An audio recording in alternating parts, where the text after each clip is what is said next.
शब्द 81। उतो ररा ममा की भांति हो, सब संत उदाहरण चुनरी। बाल्मीक बन बोइया चुन लीना सुखदेव, करम बिनौरा होए रहा हो, सूत काते जयदेव। तीन लोग ताना तनो है, ब्रह्मा विष्णु महेश। नाम लेत मुनिहारिया, सुरपत सकल नरेश। विष्णु जिब्बा गुरगाइया, बिन बस्ती का देश। सुने घर का पाहुना, तासो लाइन हेत। चार वेद कैणा क्यों, निराकार क्यों राज। बिनय कबीरा चुनरी, मैं नहीं बांधल बारी। ये 9 पंक्तियों का शब्द है। इसमें परमत की परीक्षा, श्रवण उपासना की परीक्षा की गई है और ऐतिहासिक झलकियां हैं इसमें। बहुत मार्मिक शब्द है। उतोरो ररा ममा की भांति हो, सब संत उदाहरण चुनरी। दुनिया के सभी संत उदाहरण, उद्धार करने के लिए, समाज का कल्याण करने के लिए बीनी। और उतो वो सब रहो, यानी रहे, ररा ममा की भांति हो, ररा ममा की तरह। ररा ममा यानी रा और मां मिला करके राम शब्द बनता है। तो कोई राम राम कहा, कोई सतनाम कहा, कोई ओम कहा, कोई और शब्द कहा।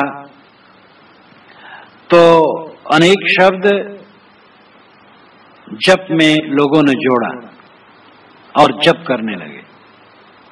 सगुण भक्ति यानी किसी व्यक्ति विशेष में ईश्वरत्व की कल्पना, परमात्मत्व की कल्पना करके उसको उपासना का आलंबन बनाना और ये समझना ये अजर अमर है, नित्य है, देह सहित भी, और इसका कोई धाम है, अपने धाम में ले जाएगा। इस प्रकार बहुत भावुकता पूर्वक सगुण भक्ति चली। तो साहब कहते हैं, बड़े आदर से कहते हैं, सब संत जगत के उद्धार करने के लिए राम, सोहम, ओहम या और भी कुछ शब्द, शिव, नारायण, गोविंद और भी अनेक शब्द को लेकर के जप चलाए और भक्ति की चुनरी बिने। साहब कहते, बाल्मीक बन बोइया चुन लेना सुखदेव। बाल्मीक जी ने बन बोया। बन नाम कपास, शाब्दिक अर्थ से वन का अर्थ कपास होता है। वन का अर्थ ये वन भी होता है, जंगल भी होता है। तो कोश के अनुसार वन का अर्थ कपास होता है। बाल्मीक बन बोइया, बाल्मीक जी ने कपास बोया। चुन लेना सुखदेव, और सुखदेव ने उसको चुन लिया। कर्म बिनौरा हो रहा, कर्मों का बिनौला, उसमें बीज हटा करके सूत काते जयदेव, जयदेव ने सूत काता। सामान्य हिंदू परंपरा की जो मान्यता है उसके अनुसार साहब कहते हैं, वाल्मीकि रामायण आदि काव्य है और यही महाकाव्य है और ये पहले बना। और इसमें राम भक्ति तो नहीं है वाल्मीकि रामायण में। वाल्मीकि रामायण छोटी सी बनी पहले। वाल्मीकि की रचना बहुत थोड़ी है। वाल्मीकि एक ऋषि हुए जिसके विषय में बहुत प्रसिद्धि है कि ये डाकू थे और लोगों की हत्या कर देते थे, छीन लेते थे, ये इनकी प्रसिद्धि। वैसे कश्यप और आदित्य के नवम पुत्र वरुण से पैदा हुए माने जाते हैं वाल्मीकि। इनकी माता का नाम चर्षणी, भाई का नाम भृगु कहा जाता है। वरुण का दूसरा नाम प्रचेतभी, इसीलिए वाल्मीकि को प्राचेतस भी कहा जाता है। इनके विषय में अनेक धारणाएं। इनको कोई कहता है ये ब्राह्मण कुलोत्पन्न है और कोई कहता है शूद्र कुलोत्पन्न है, लेकिन ज्यादातर इनकी प्रसिद्धि शूद्र कुलोत्पन्न में है। यह हो सकता है ब्राह्मण और शूद्र दोनों कुलों में वाल्मीकि हुए हों अलग अलग, और आगे लोगों ने जैसी जैसी कल्पना की अपने अपने ढंग से लिख दिया। ज्यादातर ये माने जाते हैं कि कुलभिल खानदान में पैदा हुए थे। तुलसीदास जी ने भी लिखा है, भय कोल तिरिस राव। वाल्मीकि जी कोल से महान ऋषि हो गए, राव श्रेष्ठ ऋषि हो गए। और कहीं पैदा हुए मनुष्य थे, और ये प्रसिद्धि को डाकू थे। और सप्तऋषि या नारद मिले और उनके उपदेश से जग गए और ध्यान में लग गए। और ध्यान में लगे तो ध्यान में बैठे, चारों तरफ इनके दिमकी आ गई। किसी ने देखा, अरे ये तो वाल्मीकि से ढक गए, तो इनको वाल्मीकि कहा गया। और कल्पना बहुत कर देते कि ऊपर से चारों तरफ से ढक गया था मिट्टी से, तब वो उसमें से निकले। इतना कैसे कोई हो जाएगा? अथवा ये होगा कि जहां वाल्मीकि का मतलब है दीमकों की बाबियां, बाबी जहां हो वहां वो वाल्मीकि। तो जहां बहुत दीमक रहते हो और वहां वाल्मीकि हो, बाबी हो उनकी, वहां ध्यान करते, इसलिए वाल्मीकि कहे गए हो जो हो। तो वाल्मीकि हुए और ये एक दिन तमसा तट पर स्नान करने जा रहे थे। तो एक क्रौंच और क्रौंची नर्मदा काम मोहित, उसी समय ने एक बधिक ने बाण मार दिया था। जब बाण मारा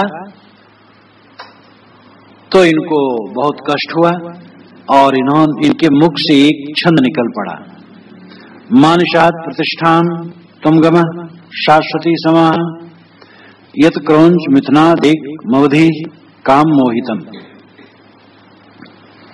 ऐ निषाद, तेरे को बहुत दिनों तक आत्म शांति नहीं मिलेगी। तूने क्रौंच और क्रौंची जो दोनों जोड़े थे उनमें से एक यानी क्रौंच को मार दिया, तेरे को शांति नहीं मिलेगी। और इसी करुणा के बाद उनका हृदय पिघला और काव्य के रूप में फूटा, ये बात मानी जाती है। और वाल्मीकि रामायण जो है वो छोटी सी पुस्तक रही, बहुत छोटी। शतम शब्द का प्रयोग है कि 100 श्लोकों का रहा होगा।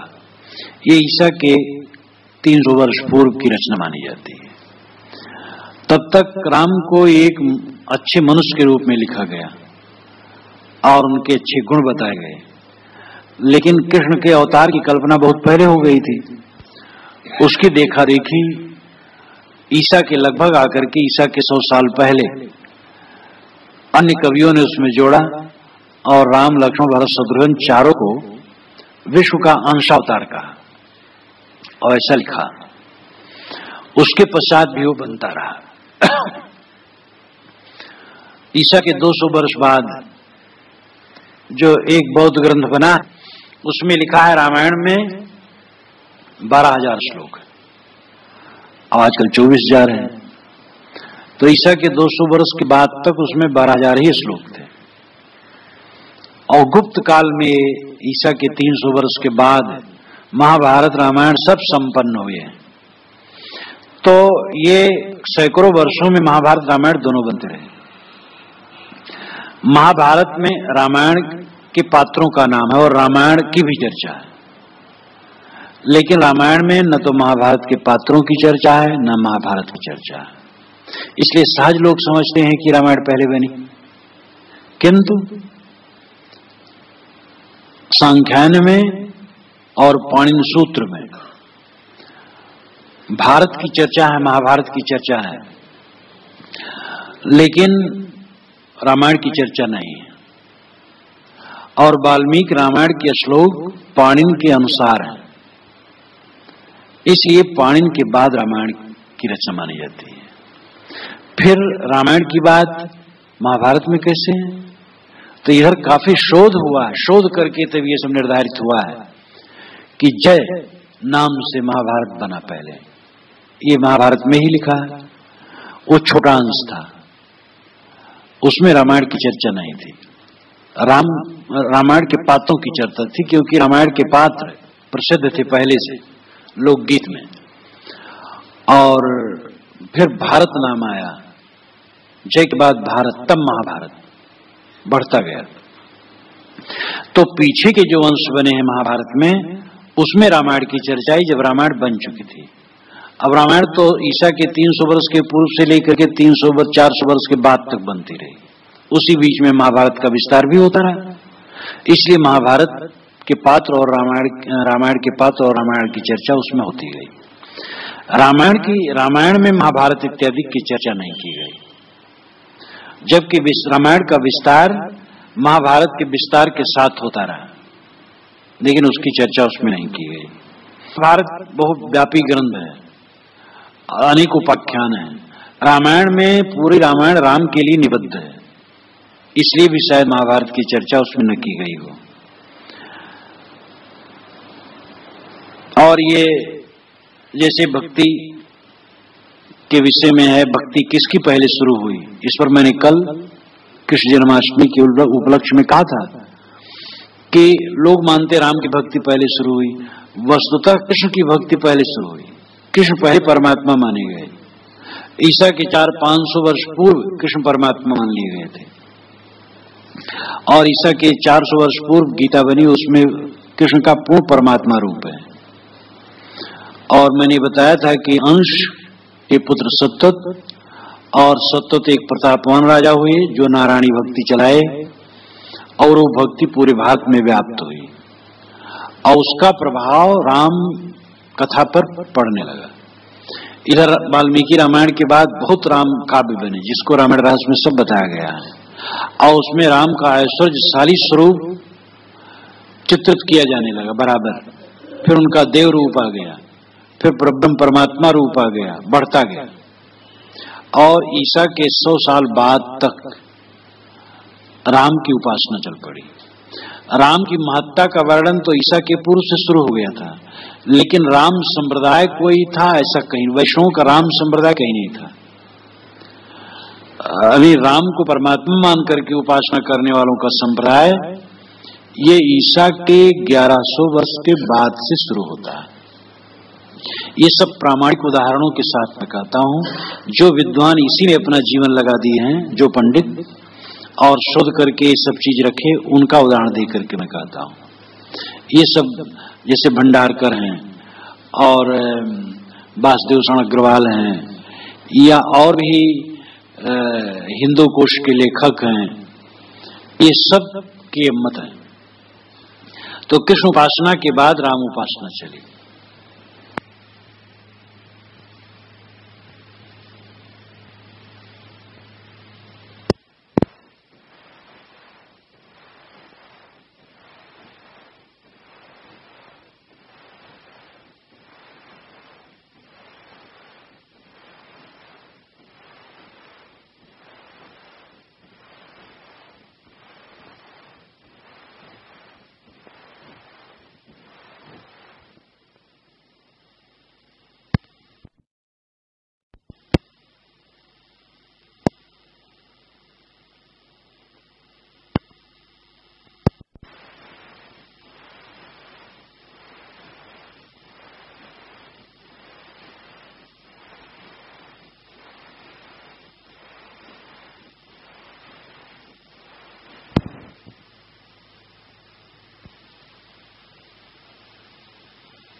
के अनुसार जैसे हिंदू परंपरा मानती है, तो रामायण प्रथम मानती, राम भक्ति प्रथम मानती है, उसके अनुसार साहब ने कहा, क्योंकि तब तक ये खोज हुई नहीं थी, तो जो उपलब्ध धारणा थी साहब ने उसके अनुसार कहा। अब इधर सब खोज बढ़ रही, बहुत चीज खोज, जैसे जफरी, तुरफरी, जमेना, मदेरू, आलगी, बिलगी, ये ऋग्वेद के मंत्रों में शब्द आते हैं।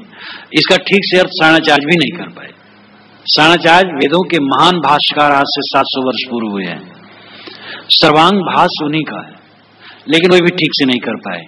अब आज ये सब जांच परख करके विद्वानों ने रख दिया है कि ये बेबीलोन भाषा के शब्द हैं, जिसे आजकल इराक कहते हैं, और इराक में आर्य लोग फैले थे, और वहां के शब्द का प्रभाव विद्वानों, आर्य विद्वानों पर पड़ा था, और वो शब्द इसमें आए, आलगी, बिलगी, जमेना, मदेरू, और इसको आचार्य बृहस्पति ने व्यंग किया है। त्रैवेदस्य कर्तारो भंड धूर्त निशाचरा जरफरी तुरफरी इत्यादि पंडिता नाम वच स्मृतम। तीनों वेद के रचयिता भांड, धूर्त और निशाचर थे। तो बड़ा तेज खंडन करने वाले। भांड इसलिए क्योंकि अश्वमेध यज्ञ में अश्व के मार करके तो उसके लिंग का ग्रहण दीक्षित रानी के लिए किया जाता था, तो ये भांडपन है। और धूर्त इसलिए कि यज्ञ में इनको खूब दान कर दो पंडितों को, ये अपना यही स्वर्ग का मजा लें और तुम्हें कहे मरने के बाद तुम स्वर्ग पाओगे। तो ये धूर्त हैं। और निशाचर इसलिए हैं कि ये घोड़ा इत्यादि का सब मांस खाते हैं, प्रसाद मानते हैं, निशाचर है। तो त्रैवेद से करतारो भंड धूर्त निशाचरा जरफरी तुरफरी इत्यादि पंडिता नाम बच्चा समृतम जरफरी तुरफरी जमे नाम देरू आलगी बिलगी, ये पंडितों के ही वचन होते, बकवास होते हैं कि कोई न समझ पाए, गड़बड़ गड़बड़ करते रहे।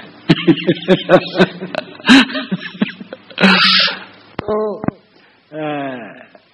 भारतीय परंपरा की उदारता कितनी है। आचार्य बृहस्पति उसी परंपरा के हैं, एकदम झकझोर करके कह देते हैं। कारण है कि विकृति बहुत हो गई थी। वैदिक कर्मकांड में विकृति बहुत हो गई थी। तो आज विद्वान मानते हैं, आर्य समाज के अच्छे विद्वान आचार्य चतुर्सेन ने स्वयं लिखा है कि जरफरी तुरफरी जमेना मदेर इत्यादि शब्द ये बेबीलोन भाषा के हैं। यानी आज के इराक, जिसे आज इराक कहते हैं, बेबीलोन सभ्यता भी बहुत पुरानी है। तो भक्ति, कृष्ण भक्ति प्रथम आरंभ हुई और वो मथुरा ही से चली, केंद्र उसका मथुरा था और ये दक्षिणी भारत तक फैली। फिर उधर कुछ आचार्य ईसा के 11वीं शताब्दी में हुए, 11वीं 12वीं में, और वह राम भक्ति चलाए और राम भक्ति चली तो राम भक्ति उधर से फिर लौटी और उत्तरी भारत में छा गई।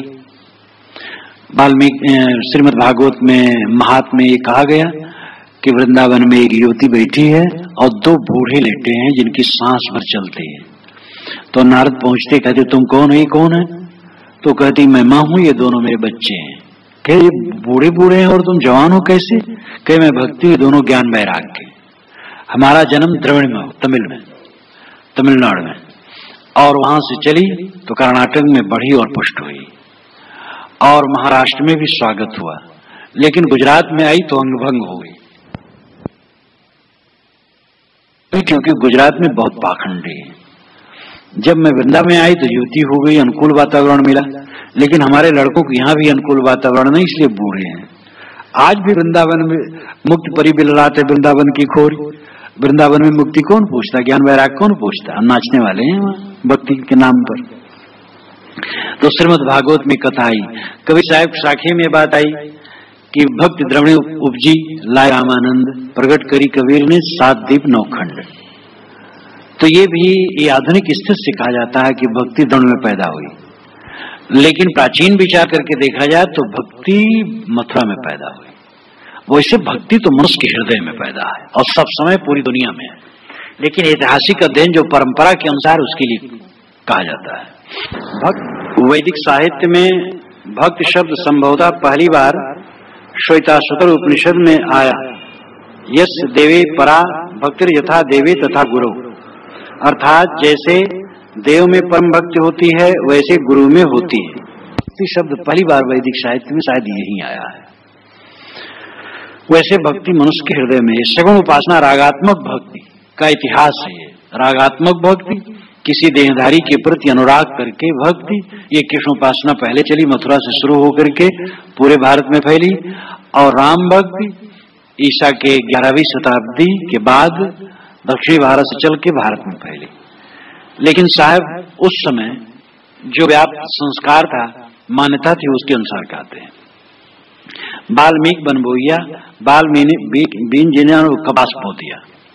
राम की महिमा खूब रामायण में कर दी तो बीच पड़ गए। चुन लेना सुखदेव स्वामी आए तो उन्होंने चुन लिया और भागवत में कृष्ण भक्ति को खूब ललकार दिया। करम बिनौरा होए राज सूत कहते जयदेव जो बंगाल के हुए, ये एक सन्यासी थे, लेकिन आगे चल करके इन्होंने शादी कर ली और ये कृष्ण के उपासक हुए और राधा की अधिक, राधा माधव की महिमा में इन्होंने बहुत बढ़िया ग्रंथ बनाया है और वो इतना ललित है, सरल भी है, बहुत ललित है, लेकिन बहुत जगह जगह बहुत अश्लील है। राधा माधव को लेकर के अश्लील भाव उसमें आ गया है। किंदुविल्व नामक गांव अजय नदी के तट पर बंगाल में किंदुविल्व नामक गांव है, वहां पैदा हुए। जिसको आज भी केंदुली कहते हैं। ये 13वीं शताब्दी में पैदा हुए, कबीर साहब के पहले, इसलिए कबीर साहब ने इनका नाम लिया है। गीत गोविंद इनकी पुस्तक का नाम है, बहुत प्रसिद्ध पुस्तक है, संस्कृत में है लेकिन सरल है, बहुत बढ़िया, पढ़ने में खूब बढ़िया है, लेकिन साधकों के लायक ठीक नहीं है, एकदम श्रृंगार रस राधा माधव के प्रेम में कहा। तो इन्होंने कर्म बिनौरा हुए रहा, कर्म का बिनौरा निकाल करके कर्म कांड का और भक्ति का सूत का था। 3 लोग ताना तनो है, ब्रह्मा विष्णु महेश। ब्रह्मा विष्णु और महेश इन लोगों ने तीनों लोकों में मानो ताना तना भक्ति का। अभिप्राय ब्रह्मा विष्णु शंकर का नाम लेकर के तीनों लोकों में भक्ति का तना तना गया। तीनों लोक का मतलब है भारत देश, व्यापकता। तीनों लोग प्राय पहले तीनों लोग कहा जाता था, तो तीनों लोग को ही मानते थे जो है, जहां परिचय उरिचय ही सब तीनों लोग है। मतलब है कि जहां तक वो भक्ति की व्यापकता हो, सब तरफ ब्रह्मा विष्णु शंकर के नाम के आधार पर सगुण उपासना चली, जिसमें ब्रह्मा का तो खर्च कर दिया, ब्रह्मा को खर्च कर दिया गया, विष्णु और शिव ही 2 मुख्य रहे। ब्रह्मा विष्णु शंकर माना जा सकता है सतरजतम। सतरजतम ये तीनों गुणों वाली मुश्क की जो व्यापकता है चारों तरफ, इनमें भक्ति फैली। ब्रह्मा विष्णु शंकर के नाम पर भक्ति फैली, जिसमें ब्रह्मा का नाम महत्व तो पहले था, आगे ब्रह्मा का महत्व न रहा, विष्णु और महेश का महत्व रहा। और जितनी भी भक्ति फैली ये दोनों केंद्र रहे हैं। जितने भी भगवान हैं या तो शिव के अवतार हैं या तो विष्णु के अवतार हैं, राम कृष्ण विष्णु के अवतार हैं। और भी कुछ हैं वे शिव के अवतार है, शंकराचार्य जी शिव के अवतार माने जाते हैं। शिव स्वयं एक पूर्ण रूप है। विष्णु और शिव आज पर्यंत सगुण रूप में माने जाते हैं कि वो देहधारी हैं और जब चाहे देह बना ले छोड़ दें, उनका देह अजर अमर है। उसी की देखा देखी कबीरपंथियों ने भी कहा कि कबीर साहब का देह अजर अमर है, वो जैसे चाहे जब प्रकट हो जाए। ये तो देखा देखी प्रभाव बहुत पड़ता है। दूसरे लोग बढ़ रहे हैं, हम क्यों ना बढ़े? बस ये होड़ा होड़ी चल रही, होड़ पड़ जाती है। तो ज्यादातर विष्णु और महेश को आधार बिंदु बना करके रागात्मक भक्ति या सगुण भक्ति चली। नाम लेत मुनिहारिया सुरपत सकल नरेश। साहब कहते हैं सुरपत नामेंद्र और सकल नरेश, सारे राजा भी ना और मुनिजन भी उसका नाम लेते लेते हार गए, लेकिन पाए नहीं गए। अब कोई विष्णु विष्णु का है, शिव शिव का है, कहां पाएगा? कोई राम राम का है, कृष्ण कृष्ण का है, कहां पाएगा? ईसाइयों में भी सनक है कि ईसा आने वाले हैं। गोवा में एक पादरी ने तो हल्ला कर दिया कि अमुक तारीख को ईसा ट्रेन से उतर रहे हैं अमुक प्लेटफार्म पर। खूब हल्ला हो गया और वहां बड़े बड़े पादरी सब स्वागत में आए, भक्त समाज आया स्टेशन पर। कौन आए? 2000 वर्ष के मरे समाप्त हो गया, वो कब आने वाला है? लेकिन भक्ति एक अलग पागल खाना का घेरा है। अगर विवेक न हो तो भक्ति पागल खाना बन जाती है, विवेक न हो तो ज्ञान भी पागल खाना बन जाता है। ज्ञानियों ने कहा कि ज्ञान हो जाए मैं अमर आत्मा हूं, फिर इंद्रियां कुछ करें कोई हर्ज नहीं। ये पागल खाने तो है। तो आज भी कबीर साहब के दर्शन आज भी करने वाले हैं। एक भक्त मुझे ले गए अपने घर, कलकत्ता वाले, कलकत्ता में एक भक्त थे, तो हमें जब ले गए तो कहे साहब कबीर साहब के हमने साक्षात दर्शन किया है। मैंने कहा मैं तो आप ही दर्शन पाके कृतार्थ हूं, क्योंकि आप कबीर साहब को देखे हैं, मुझे ऐसा नहीं कबीर साहब मिले। एक जज आए थे यहाँ, जो बड़े जज थे, मिलने एक बार। वो कहे कबीर साहब को आप ऐसे मिल सकते हैं, आपको ऐसे कबीर साहब मिल सकते हैं जैसे हम लोग बैठे हैं। अब वो जज और प्रतिष्ठित जज, तो क्या कहा जाए? ये सनक बहुत लोगों को है, क्योंकि ग्रंथों में लिखा है तो झूठ कैसे होगा? और बड़े बड़े पुरुषों के नाम पर वो झूठ कैसे होगा? झूठ तो धर्म में क्या पूछना, वकालत में, व्यापार में, राजनीति में जितना झूठ चलता है उससे ज्यादा झूठ धर्म में चलता है। और दूसरी जगह को झूठ निंदनीय होता है, धर्म का झूठ प्रशंसनीय होता है। जितना झूठ कहो उतनी फूल माला पाओगे, उतनी महिमा पाओगे, उतना रुपया चढ़ेगा, उतनी भीड़ बढ़ेगी। जितना झूठ धर्म में कह ले जाए उतना वीर है, महाधार्मिक है। कबीर साहब ने इस पक्ष को बिल्कुल खंडित किया, कहा बहुत गलत बात है। धार्मिक लोग ही पाखंड में फंसे रहेंगे तो समाज को प्रकाश क्या देंगे। इसीलिए बीजक में साहब नाम ले लेकर के कहे कि वो मर गए, वो मर गए, वो मर गए, वो मर गए, नाम ले लेकर कहे। सबका डरे कुछ नहीं, सबका डरना तो जानते ही नहीं थे। और सचमुच में देह धरा सो मरा, कौन मुआ कहो पंडित जना, और कौन नहीं मरा, जो देह धरा वो मरा, तो देह आने वाली है। तो साहब कहते हैं कि मुनिजन, सुरपति इंद्र, सारे नरेश, ये बड़े बड़े नाम लेते, साधारण की कौन का है, ये सब नाम लेते लेते थक गए, जिब्बा परिको रोज घट्टा पड़ गई, कोई मिला बोला नहीं। विश्व जिब्बा गुण गाइया बिन बस्ती का देश, सुने घर का पाहुना तासो लाइन है। और खूब साफ साफ कर देते, विश्व जिब्बा गुण गाइया, विष्णु ने अपने जीव से गुण गाया भक्ति का। अभिप्राय है लेखकों ने विष्णु के मुख से गवाया, अथवा विष्णु को केंद्र में रख करके लोग भक्ति का प्रचार किए और बिना बस्ती का देश बताया। ऐसा देश जहां बस्ती नहीं है तो कैसा देश हो, सुनसान, बेदरो दीवार का एक घर बनाना चाहिए। ऐसा घर बनाना चाहिए जिसमें दर और दीवार ना हो, दर नाम दरवाजा, दीवार नाम दीवार, और वहां चल के रहना चाहिए जहां हम सकुन कोई न हो, हम जवाब कोई न हो, हमारी भाषा कोई न जाने, हम दूसरे की भाषा न जाने। तो वैरागवानों ने कहा है छोड़ो झंझट, चलो सुनसान में रहो और कोई हमें न जाने, हम किसी को न जाने, बड़ी झंझट है, लोग राग द्वेष कर दे।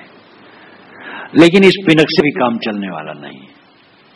कोई बड़ा प्रौढ़ होगा तो ऐसी कठिनतम निपट लेगा, नहीं तो बह जाएगा। साधक का कल्याण साधु समाज में है। थोड़ा सा लेना बड़ा सुखद है, बाहर तो और भी सहना पड़ेगा। सिर झुका करके संतों के चरण में पड़े रहो, कल्याण है। तो सुने घर का पाहुना तासो लाइन हेत, विश्व जिब्बा गुण गाइया बिन बस्ती का देश। ये स्वर्ग और क्या, साकेत लोग, गोलोक, सतलोक, शिवलोक, ब्रह्मलोक, ये सब बिना बस्ती का देश है। सब घोर काल्पनिक, कहीं कुछ नहीं। चंद्रलोक स्वर्ग माने थे और वहां लौट आए सब वैज्ञानिक। तो एक बार कल्याण में छपा, करपात्री जी महाराज उस समय लिखे कि अब ये तो नहीं कहा जा सकता वैज्ञानिक वहां नहीं गए, तो मानना पड़ेगा। लेकिन वे दिव्य भोग और देवताओं को क्यों नहीं देखे, तो उनको श्रद्धा नहीं थी, इसलिए नहीं देखे। अब देखो शिव जी काशी में रहते हैं, लेकिन कहां दर्शन होता है, श्रद्धा जिसको हो उनको दर्शन होता है। उनसे उस समय पूछना चाहिए था, महाराज आप तो काशी में रहते हैं, आपका आश्रम भी है, शिव जी से मुलाकात होती है? वो तो श्रद्धावान थे, तपस्वी थे, और सच बोलते तो क्या कहते। तो ऐसे ऐसे पुरुष भी क्या कह देते, वो पदा डालने के चक्कर में पड़ जाते हैं। तो ये जितने लोक लोकांतर स्वर्ग इत्यादि मने हैं सब ऐसे है। तो बिना बस्ती का देश कि लोग कल्पना किए स्वर्ग इत्यादि। सोने घर का पाहुना तासो लाइन है। साहब कहते हैं सोने घर का पाहुना जाए सोने घर में पहुना क्या पाएगा, नमस्कार भी कोई करने वाला नहीं होगा, पानी दाना तो दूर। तो ये स्वर्ग वर्ग में जाओगे कहां क्या मिलेगा, सोने घर का पहुना बनोगे। तासो लाइन है, और उसी सोने घर से तुम प्रेम लगाए। एक अर्थ होगा सोने घर का जो पहुना है उससे प्रेम लगाए, ये अर्थ नहीं। सोने घर का पाहुना, तुम सोने घर का पाहुना बन रहे हो, जहां कुछ नहीं वहां दौड़े जा रहे हो, उसकी कल्पना कर रहे हो और उसी से तुम प्रेम लगा रहे हो। चार वेद कैणा की और निराकार की और आज बिने कबीरा चुनरी मैंने बादल बारी। चार वेद को कैणा बनाया। कैणा कहते हैं नापने के साधन को, औजार, वह यंत्र जिससे नक्शा खींचा जाता है। एक मापदंड कैणा है, उसको चार वेद है। और निराकार की और आज निराकार ईश्वर परमात्मा, और सगुण परमात्मा को भी निराकार कहा जाता है। शिव और विष्णु को भी निराकार कहा गया है। निराकार शब्द में, ये शब्दकोश के अनुसार एक निराकार ईश्वर है। निराकार निर्गुण नहीं होता, इसको समय से बताया जाएगा, अभी समय नहीं। तो निराकार और विष्णु और शिव साकार है, लेकिन उनको भी निराकार शब्द से कहा जाता है। निराकार की और राज, राज कहते हैं उस साधन को जो कपड़ा बुनते समय आधे सूत को नीचे आधे ऊपर करता रहता है। तो कहने मतलब है कि जो कपड़ा बुनने में जो सहायक है, निराकार की और राज। बिने कबीरा चुनरी, कबीरा यहाँ उपासक लोगों के लिए साहब कहते हैं, वो चुनरी बिनते हैं। तो वहां कबीर साहब कहते हैं कि भक्त लोग भक्ति की चुनरी बिनते हैं। मैं नहीं बांधल बारी, साहब कहते हैं मैं नहीं बांधल बारी। बार नाम बंधन, हाथी बांधने की जंजीर को बारी कहते हैं, और हाथी फंसाने के गड्ढे को भी, फंदा को भी, जहां हाथी बांधा जाता है उस जगह को भी, मतलब अर्थ है बारी का बंधन। तो मैं नहीं बांधल बारी, मैं किसी को बंधन ऐसा नहीं देता हूं, कहीं परोक्ष में किसी को नहीं लटकाता हूं, मैं तो स्वरूप ज्ञान बताता हूं। मैं नहीं बांधल बारी। यहां चार वेद कहना की और निराकार की और आज, ये मनन करने योग्य है। जो कोई अपनी भक्ति संप्रदाय चलाया या कुछ भी चलाया तो वेद पर ठोक दिया कि वेद में लिखा है। और वेद इतना व्यापक है, इतना विशाल है, उसमें शब्द बहुत, जैसे राधा, राधा शब्द भी वेद में है। अब वो राधा, इस राधा से कोई मतलब नहीं, महाभारत में राधा नहीं, श्रीमद् भागवत में राधा नहीं, अब वो राधा वेद में कैसे हो जाएगा? तो राधा शब्द स्तोत्रम राधा नाम पते गिरवाहो वीर यशते विभूत रस्तु सुनिर्ता, ये ऋग्वेद के प्रथम मंडल 30वें सूक्त का 5वां मंत्र है। इसका अर्थ है धन रक्षक और स्त्रोत पात्र इंद्र, तुम्हारा ऐसा स्त्रोत तुम्हारा प्रतिभा प्रिय और सत्य हो। इस प्रकार इंद्र की महिमा में, लेकिन इसमें तो स्त्रोतम राधा नाम पते, राधा का पति कृष्ण सहज अर्थ किया जा सकता है। इसीलिए पौराणिक कबीरपंथियों ने भी बहुत बढ़िया लगा दिया, आशु शुशानो वृखवो न भीमो घना घनस चौड़स चर्षणी नाम शंक्रंदनो अनमिक एक वीर शतम सेना अजेत शाक मेन्द्र, ये ऋग्वेद का मंत्र है। तो एक वीर, एक वीर, एक वीर, एक नाम अद्वितीय, वीर नाम योद्धा। इंद्र एक वीर है, अद्वितीय वीर है, और उसमें एक वीर कर लिया गया, वीर को वीर कबीर, एक वीर अय कबीर, तुम महान हो। ईशावास्यम इदम सर्वम यत्किंच जगत्याम जगत, शुक्ल यजुर्वेद के 40वें अध्याय का पहला मंत्र है। ईसाइयों ने कहा देखो ईसा की महिमा वेदों में, ईशावास्यम इदम सर्वम, ये सब में ईसा है, ईसा मसीह। और ईसा मसीह के जीवन काल से कम 2-3 हजार वर्ष पूर्व यह मंत्र बना हुआ है। तो जिनको देखो हमारा मत वेद सम्मत है, वेद भारतीय परंपरा का मूल ग्रंथ है। तो सब चार वेद कहना क्यों? साहब कहते चारों वेदों को सब कहना बनाए हैं, अपना नक्शा ठीक करने के लिए वो यंत्र बनाए हैं, बस उसकी मोहर लगा दो, सब काम ठीक है।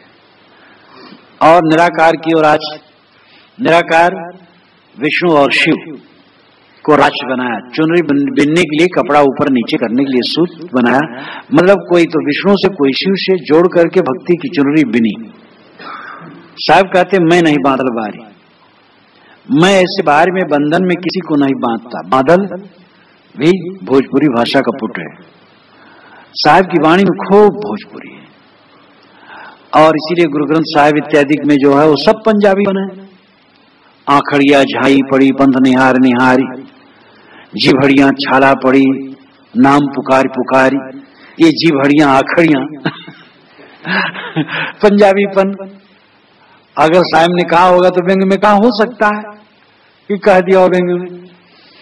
तो उनकी मूल वाणी, जो उनकी बोलने की वाणी थी, प्रायः वो भोजपुरी की लटका में थी, और वो उदार सुंदर थे, हर जगह की भाषा ले लेते थे। और ये पूरे बीज में मैं नहीं बांधल बारी, मैं बारी में बंधन में किसी को नहीं बांधता हूं, इस प्रकार प्रपंच नहीं करता हूं। मैं तो समझाता हूं जो तू चाहे मुझको छाड़ सकल की आस, मुझे ऐसा और सब सुख तेरे पास। तो इस प्रकार सदगुरु कबीर इस पद में, इस शब्द में परोक्ष भक्त रूपी चुनरी का चित्रण करते हैं, जिसके आलंबन राम और कृष्ण आए और उसकी भी शुरुआत में शिव और विष्णु, यानी विष्णु रामकृष्ण के मूल में विष्णु है। वैसे रामकृष्ण वाले विष्णु को नहीं मानते, वो तो सीधे परब्रह्म है, विष्णु से क्या मतलब है। तो विकास करते करते करते करते आदमी सोचता चला जाता है, फिर किसी को बंधन नहीं रखना चाहता है। वो कहता है हमारे गुरु बस सीधे वही हैं या हमारे इष्ट सीधे वही हैं। अब ऐसा क्यों न समझ लो तुम ही वही सीधे हो तो बढ़िया हो जाए। ये जगत रचयिता खोजने के पहले ये सोच लो कि जगत अपने गुणधर्मों से नित्य है तो रचयिता की जरूरत नहीं पड़े, और जगत देखो रोज है ये है। ऐसे परमात्मा के चक्कर को छोड़ करके आत्मा को समझ लो कि यही परमात्मा, शुद्ध आत्मा ही परमात्मा है, तो सब प्रपंच ही खत्म हो जाए। इसीलिए बोधवानों ने सब समय में ऐसा कहा, कपिल ने कहा, कणाद ने कहा और पतंजल ने भी कहा। भले उसमें ईश्वर का नाम ले लिया साधना के लिए, लेकिन ईश्वर को पाने की जरूरत उसमें नहीं है, उसमें तो असंप्रज्ञात समाधि पाना है। एक जगह कह दिया ईश्वर प्रधान, ईश्वर की शरणागत से भी मन निग्रह होता है, लेकिन उसको पाना होना नहीं है। चित्त निवृत्त कर देना और तदा दृष्टु स्वरूपे अवस्थानम, निस्वरूप में स्थित होना।